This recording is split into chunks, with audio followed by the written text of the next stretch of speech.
বাংলাদেশ সচল হবে, এই দুঃশাসনের বাংলাদেশ সুশাসনে পরিণত হবে যেদিন তারেক রহমান আসবে। স্পিকার, বিরোধী দল আজকে যেখানে বসছেন সেখানেই ছিলাম। একজন ক্ষমতাধর প্রধানমন্ত্রীর সামনে বক্তব্য দিয়েছি। বক্তব্য দিতে অনেক সময় ভয়ে আমাদেরকে বক্তব্য দিতে হতো। এই পার্লামেন্টে আমাদেরকে আঙ্গুল দিয়ে, আমাদেরকে টার্গেট করে থ্রেট পর্যন্ত করা হতো।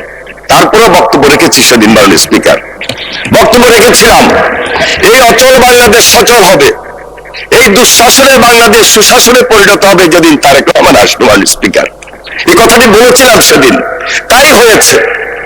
আজকে মাত্র 2টি মাস তারেক রহমানের নেতৃত্বে আমরা এগিয়ে যাচ্ছি।